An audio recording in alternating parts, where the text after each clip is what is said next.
اعوذ باللہ من الشیطان الرجیم بسم اللہ الرحمن الرحیم وبہ نستعین وہو خیر المعین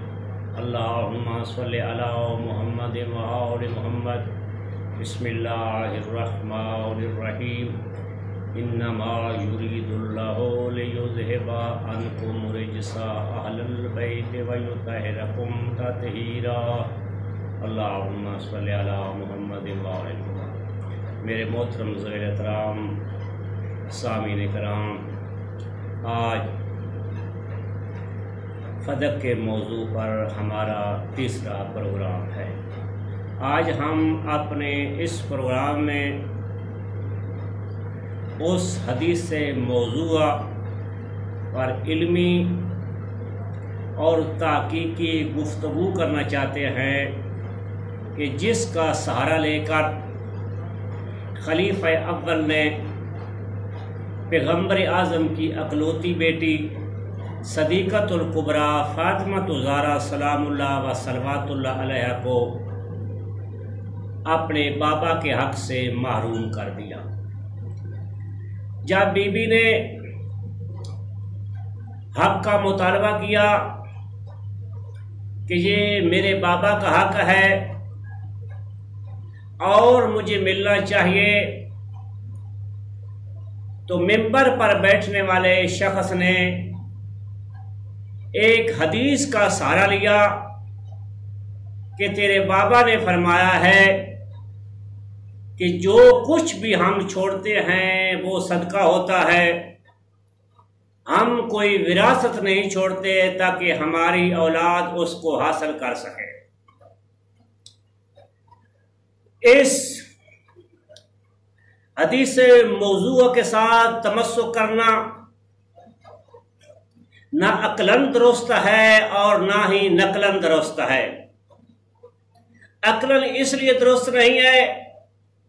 پیغمبر اعظم صلی اللہ علیہ وآلہ وسلم نے اپنی امت کی فلاح و بہبود، نجات اور کامیابی کے لیے طرح طرح کے مصائب برداشت کیے، مصیبتیں اٹھائیں تاکہ میری امت جو ہے وہ دنیا میں بھی باعزت زندگی گزار سکے اور آخرت میں بھی انعام الہی کا مستحق قرار پا سکے۔ تو جو نبی اپنی امت کے حق میں اتنی نیک خواہش اور تمنا رکھتا ہو، اس نبی کے دنیا سے جانے کے بعد اس کی اولاد کو اس کے حق سے محروم قرار دینا اصلاً صحیح نہیں ہے، کیونکہ اگر اس کا حق سلب کر لیا جائے گا تو اس نبی کی ذریت اور اولاد در بدر جا کر بھیک مانگے گی، لوگوں کے صدقات اور خیرات پر گزارا کرے گی، لوگوں کے سامنے اپنے ہاتھ پھیلا کر اپنے عزت نفس کو مجروح قرار دے گی۔ دوسرا، اگر اس حدیث کی کوئی اصلیت یا حقیقت ہوتی تو وارثان قرآن کو، وارثان شریعت کو، اہل بیت اطہار کو، اصحاب کسا کو اس حدیث کا یقیناً علم ہوتا، اور پیغمبر اعظم صلی اللہ علیہ وآلہ وسلم پر یہ لازم تھا کہ وہ اپنے بیٹوں کو، اپنے بھائی علی ابن ابی طالب کو اور اپنی اکلوتی بیٹی فاطمہ الزہرا سلام اللہ و صلوات اللہ علیہ کو یہ حدیث بتا کر دنیا سے جاتے کہ ہم گروہ انبیاء کوئی وراثت نہیں چھوڑتے، تاکہ نبی کے دنیا سے جانے کے بعد نبی کی امت کے درمیان اور نبی کی ذریت کے درمیان اس طرح کا اختلاف کھڑا نہ ہو جاتا کہ جس کے نتیجے میں آج پیغمبر کی امت جو ہے وہ دو حصوں میں بٹ چکی ہے۔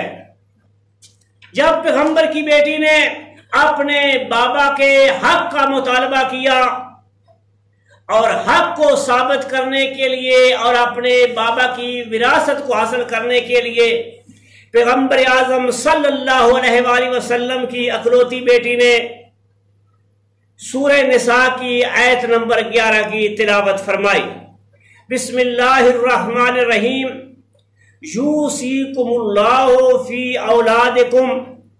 للذکر مثل حظ الانثیین۔ اللہ تمہیں تمہاری اولاد کے بارے میں وصیت کرتا ہے کہ لڑکے کا حصہ جو ہے وہ لڑکی کے مقابلے میں دگنا ہے۔ یہ آیت مطلق ہے، اس میں انبیاء اور غیر انبیاء سب شریک ہیں، کسی کو استثناء حاصل نہیں ہے۔ اور دوسری آیت بی بی نے سورہ نساء کی 33 کی تلاوت فرمائی۔ بسم اللہ الرحمن الرحیم، وَلِكُلٍّ جَعَلْنَا مَوَالِيَّ مِمَّا تَرَكَ الْوَالِدَانِ وَالْأَقْرَبُونَ، کہ ہم نے ہر ایک کے وارث بنائے ہیں کہ جو اس ترکہ کو حاصل کر سکے، اس مال کو حاصل کر سکے کہ جو مال اور وراثت اس کے والدین چھوڑے یا اس کے رشتہ دار چھوڑے۔ یہ آیت بھی مطلق ہے، اس میں بھی انبیاء اور غیر انبیاء سب شریک ہیں، کسی کو بھی مستثنیٰ نہیں کیا گیا۔ تو بعض اوقات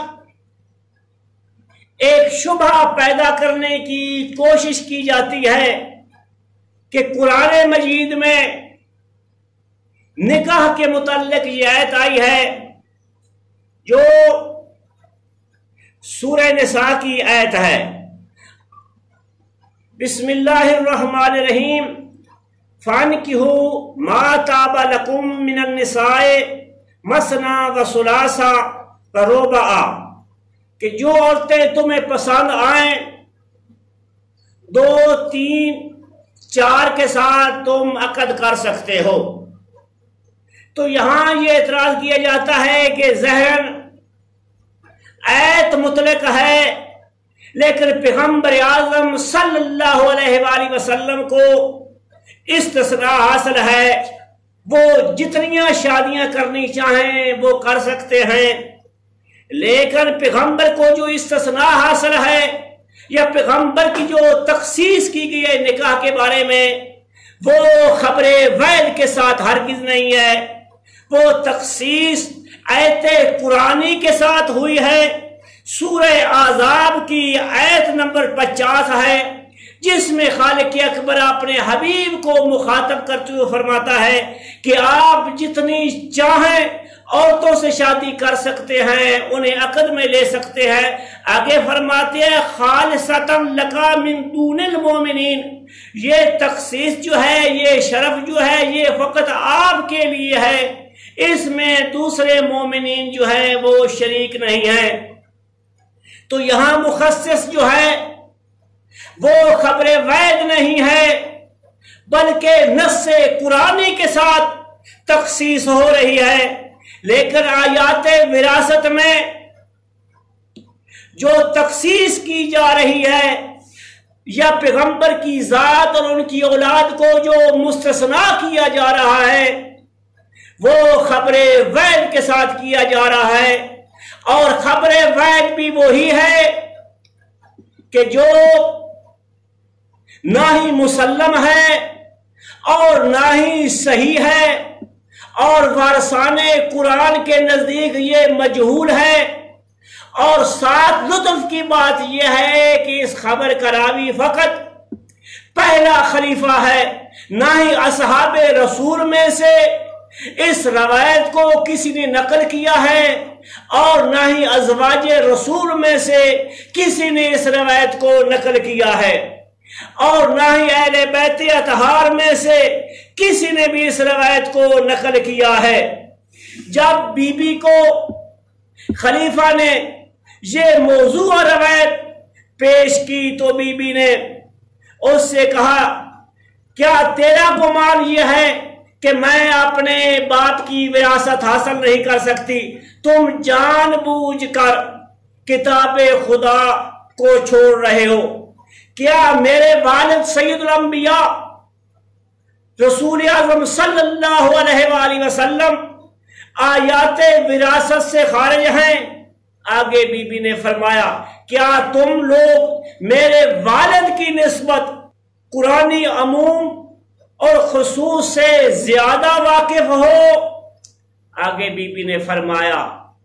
تیری اولاد جو ہے وہ تیری وارث بن سکتی ہے اور تو اپنے والد کا وارث بن سکتا ہے، محمد کی اکلوتی بیٹی محمد کی وارث نہیں بن سکتی۔ آخر دعوانا ان الحمدللہ رب العالمین۔